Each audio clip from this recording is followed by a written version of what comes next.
tarde, o programa Eclésia está hoje no Salão Nobre dos Passos de Concelho, aqui da Câmara Municipal de Castelo de Vide, para conversar com Carolino Tapadejo. Também ele já foi presidente desta idilidade, mas viemos aqui em busca de conhecer as tradições pascais, as tradições de Aleluia deste lugar do nosso país, repleto de tradição e repleto de uma conjugação muito curiosa de aproximação entre cristãos e judeus. Carolino Tapadejo, muito obrigado por nos receber. Eu é que agradeço o convite. Aqui, nesta sala tão acolhedora e tão cheia também de história de Castelo de Vide. Na realidade, Castelo de Vide sobressai pela importância, desde logo também, da sua comunidade judaica, uma comunidade que convivia também aqui com os cristãos e nesta conjugação de identidades foi-se apurando, digamos assim, uma tradição de Páscoa e de anúncio de Páscoa que hoje ainda perdura, embora com as limitações este ano, mas muito marcada por esta aproximação entre cristãos e judeus. Foi determinante essa aproximação, sobretudo a partir do século XVII, porque já tinha havido a Inquisição, tinha entrado em 1536, muitos cristãos novos ficaram, para além daqueles que saíram, e houve uma aproximação, sobretudo a partir do momento em que cristãos novos, enfim, com poder, porque estavam no município, estavam também no Hospital da Misericórdia, conseguiram, junto das entidades eclesiásticas da Igreja Católica, ir promovendo essa aproximação. A Igreja Católica percebeu isso perfeitamente, e o que é facto é que a partir daí passou a haver uma Páscoa sui generis, porque é uma mistura, passo o termo, entre o catolicismo, o judaísmo, mas também hábitos pagãos, que vinham dos antigos pastores, e enfim, no início da primavera, que era preciso afastar os espíritos maus. E então a Páscoa tem Semana Santa, desde Domingo de Ramos até Sexta-feira Santa, eminentemente com as posições religiosas, católicas. A partir de sexta-feira à tarde, tudo se modifica, tudo se altera. Com o anúncio de que, sobretudo, da imolação dos cordeiros. Em tempos ainda não muito longínquos, havia uma série de famílias que abatiam os animais sexta-feira antes do pôr do sol. Curiosamente, muitos outros passaram a fazê-lo no domingo, depois da bênção dos cordeiros, uma vez que já tinham sido benzidos. Portanto, ainda hoje, tirando agora, enfim, esta fase pandémica que estamos a atravessar, essa tradição mantém-se, com as pessoas, depois da bênção, sacrificarem os seus animais no interior das suas lojas, dos quintais, todo aquele ritual de tirar a pele, de vender a pele, com o dinheiro da pele comprar o vinho, mas depois lavar as tripas, porque aí a Inquisição foi dura, obrigou os cristãos novos a comerem aquilo que eles rejeitam na sua religião de origem, não é? O sangue do próprio animal. E, portanto, que curiosamente ainda hoje continuam as vistas a ser lavadas com cal branca para tentar purificá-las, que deu origem a um prato que todos nós adoramos, o sarapatel, que é o prato sagrado do domingo de Páscoa. Mas no sábado à noite, portanto, a vigília pascal, aqui as pessoas dizem, vou ver aparecer a Aleluia. Não se toca praticamente em vigília pascal.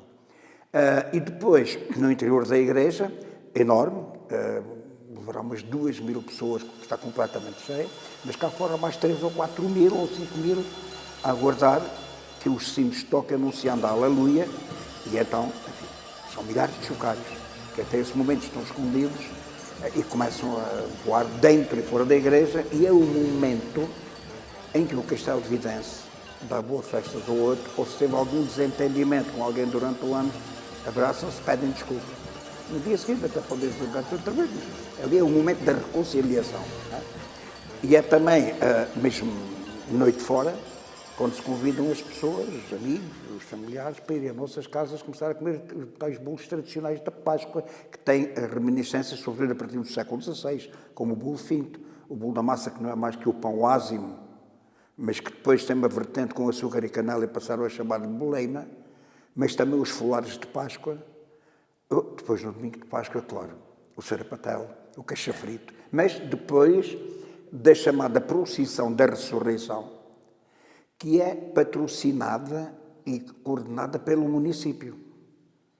O Presidente da Câmara, uma semana antes, enviou uma carta a todas as instituições e corporações do Conselho, incluindo o pároco, para se integrar numa procissão que sai de dentro da sua igreja e onde estão representadas os seus pendões, as suas insígnias, todas as instituições, incluindo a própria igreja. Mas todo o protocolo é montado pelo protocolo da Câmara, que é enorme, é uma procissão lindíssima, porque não é tão colorido enorme, as centenas de pendões, bandeiras, inclusivamente os pendões de artes e ofícios das antigas ordens maçónicas da Idade Média, ferreiros, carpinteiros, alvaneus e outros, não é? Que raramente saem para a rua, e então organiza a procissão, cortejo, em que as instituições mais importantes e mais antigas vão atrás. Ainda voltando aos chocalhos, nessa noite de vigília e de sábado santo, quando se passa então para o domingo, esse chocalhar era aqui Aqui mesmo, junto à igreja? dentro e fora da igreja. E depois ia pelas ruas da vila? Percorre as ruas da vila, com milhares de pessoas, e com a filarmónica. É raro ouvir-se o som da filarmónica, porque é constantemente abafado com o som dos milhares dos chocalhos.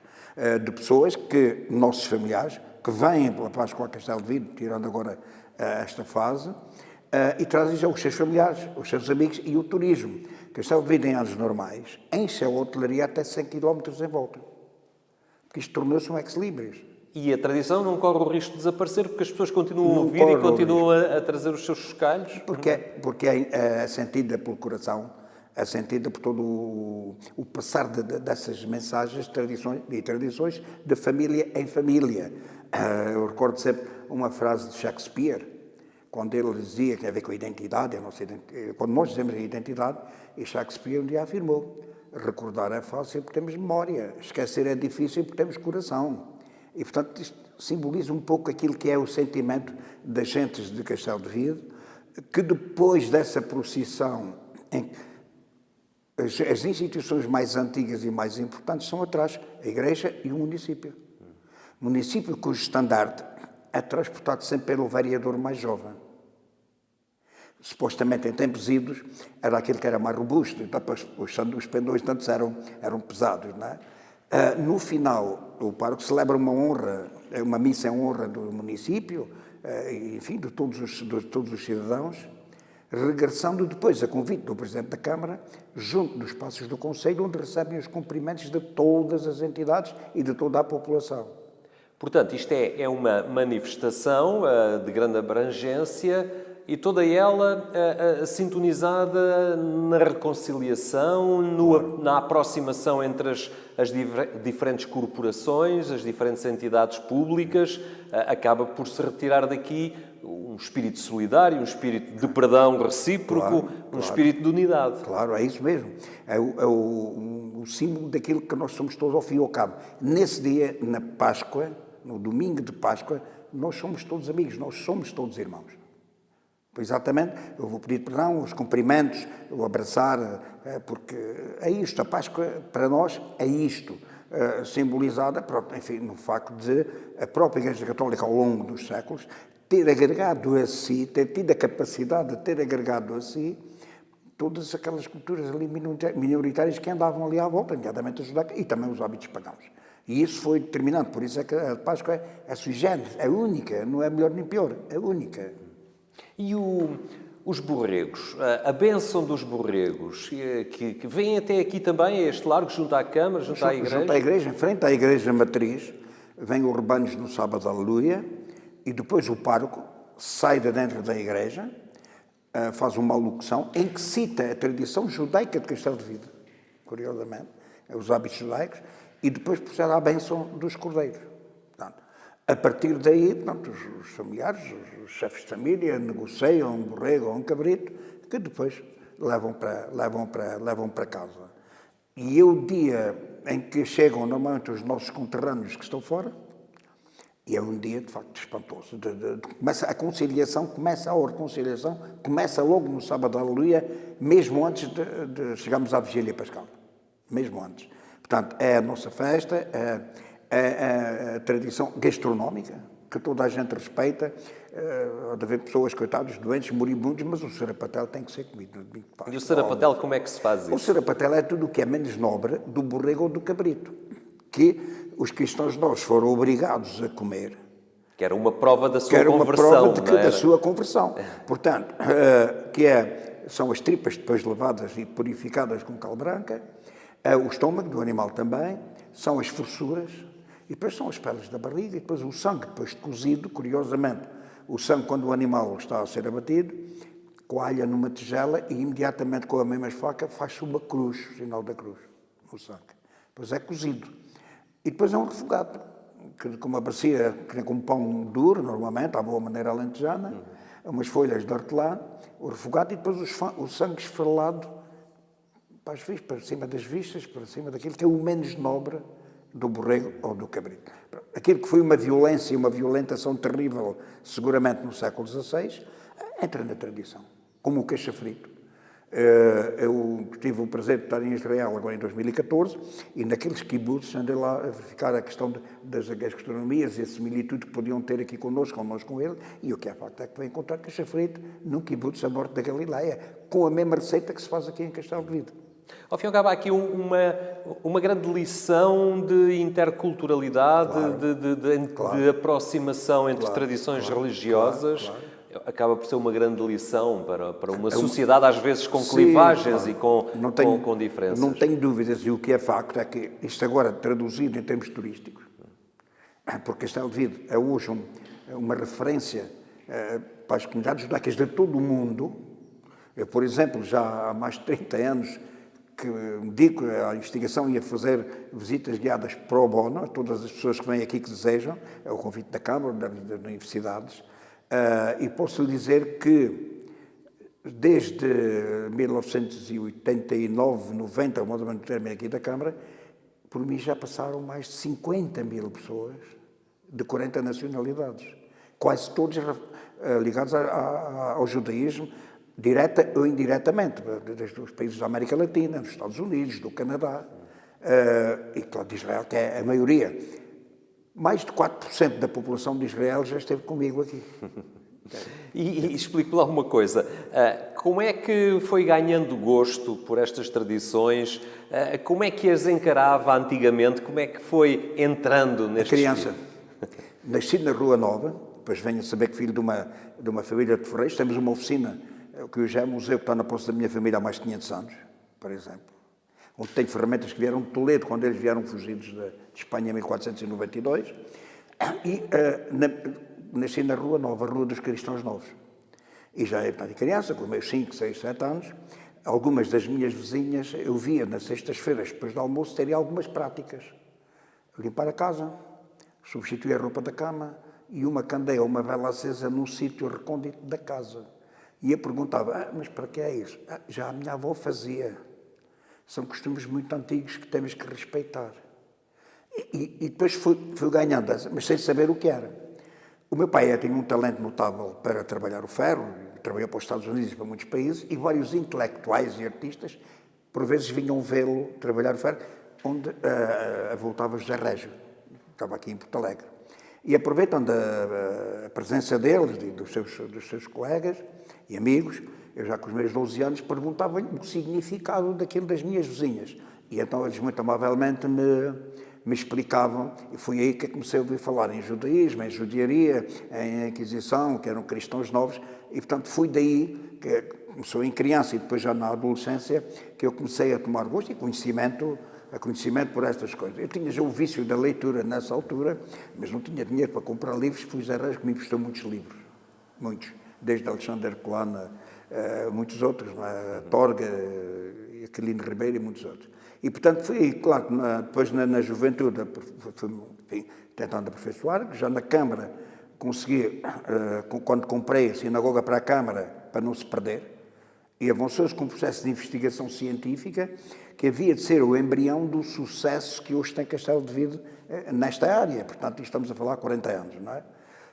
E, portanto, tomei contacto com investigadores extraordinários de várias partes do mundo, portugueses, temos de estar com uma boa naipe de investigadores desta área, alguns já velhinhos, o Adriano Vasco Rodrigues, a professora Alveira Meia, já morreu o Baquer Moreno, o professor Jorge Martins, a Esther Muxnick, que somos amigos há muitos anos, e muitos outros, e portanto fomos aprofundando isso, e eu próprio, pelos meus meios também fui tentando esgravatar alguma coisa que eu tenho dado aí a fazer, até descobrir a minha família, que veio para cá em 1642. Teve sempre esta preocupação pela história, pela arqueologia, por, ao fim e ao cabo, destapar aquilo que é património por aqui, e entendo que é precisamente isto a grande riqueza deste lugar, é as suas gentes, obviamente, mas esta ligação sempre a um passado que não esquece e não renega, não é? Claro. E que dá sentido ao presente. Aprendi um ditado hebraico muito interessante, que é: povo que não conhece o seu passado é um povo sem futuro. E nós queremos conhecer o nosso passado porque queremos ter futuro. E, portanto, foi isso um pouco a orientação que tentámos dar aqui a tudo isso que é passado. E passado não é para ficar por trás das costas. Nós só conseguimos compreender o presente se percebemos o que foi o nosso passado. E, se calhar, darmos uma ajudinha em relação ao futuro. Portanto, e isso tem a ver com identidade e memória.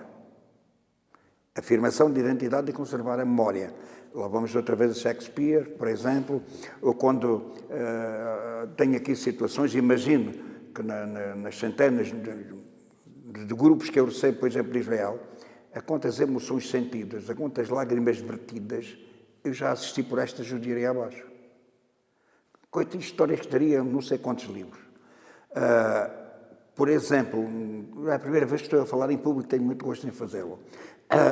Foi em 2016.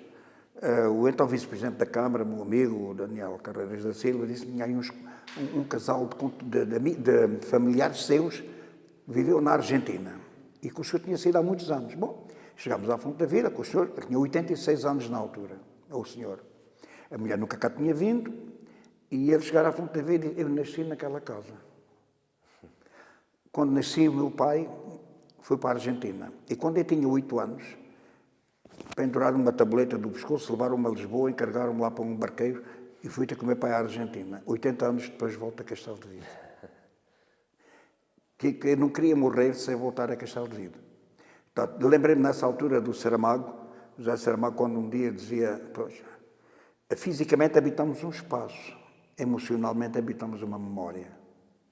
E, portanto, esta simbiose e todos estes acontecimentos têm levado a que a afirmação da identidade e a preservação da memória. E como é que esta identidade, esta memória, está a ser passada aos mais novos? Que trabalho se vai fazendo aqui nas escolas, nos jardins de infância? Como é que esta nova geração vai começando já a ganhar este... Já dá algum tempo. Já no meu tempo aqui na Câmara, comecei com muita juventude, aliás, fui testemunha de um desses exemplos. E eu, atualmente nas escolas, eu vou às escolas, há professores interessados nisso que trazem os miúdos à escola. Por exemplo, aqui os miúdos agora têm 12, 13 anos, já desde os 8 anos, quando vêm outras crianças de outras escolas, eles próprios é que fazem uma visita à judiaria. Portanto, é assim, é pegar nos mais novos e eles entusiasmá-los com isso, em relação à sua identidade, em relação à preservação da memória e também pensar no futuro. Porque o futuro também, se aliarmos a história, a identidade, a memória ao futuro e ao turismo, nós temos aqui, digamos que é um pouco a galinha dos ovos de ouro que Castelo de Vide e há de continuar a ser assim, sempre com grande respeito. Sempre. É uma riqueza humana e patrimonial histórica muito grande, mas que neste lugar do Alto Alentejo também casa com uma natureza e com um turismo ecológico, não é? Porque vivemos aqui circundados por zonas acidentadas de terreno que também abrem aqui um leque de possibilidades de visita, não é? Que a natureza foi pródiga também. Portanto, nós temos também a sorte de estar ligados aqui neste Alentejo diferente, Alentejo mas diferente, Alentejo da Serra de São Mamede, muito próximo de Espanha, também muito próximo do Rio Batejo. não é? E que tem uma cultura alentejana um pouco diferente daquela cultura da planície, não é? Porque nós vivemos aqui no minifúndio, de um modo geral. E, portanto, o Parque Natural de São Mamede foi criado, enfim, tive o privilégio de trabalhar muito para ele também, porque é importante que os valores também ecológicos, os valores paisagísticos, tudo, sejam importantes no futuro. E, aliás, estamos a ver, face àquilo que são hoje os perigos das alterações climáticas e tudo o resto. Portanto, as florestas, e umas florestas com espécies autóctonas, lutei muito contra os eucaliptos, a florestação desenfreada dos eucaliptos, não porque os eucaliptos em si, mas é porque tem que haver ordenamento territorial. E se houver ordenamento territorial, e felizmente aqui, de um modo geral, na Serra de São Mamede, ele existe, nós temos a obrigação de o continuar a preservar, de deixar aos nossos, aqueles que nos vão suceder, um pouco melhor do que aquilo que encontramos, se possível. E, portanto, tudo isto casa perfeitamente com o património construído, com o património humano e com aquilo que são as nossas tradições ancestrais, não é? Carolino Tapadejo, agradeço o facto de nos ter recebido aqui neste Salão Nobre, mas também pela nobreza daquilo que nos passou, que é o essencial e o âmago desta riqueza patrimonial aqui de Castelo de Vide. Todas estas tradições pascais que nos remetem para o passado, mas que nos ajudam certamente a configurar um futuro. Foi o programa Eclésia aqui, feito a partir de Castelo de Vide. Agradecemos muito a atenção que nos dispensou e marcamos encontro para amanhã. Tenha então uma muito boa tarde.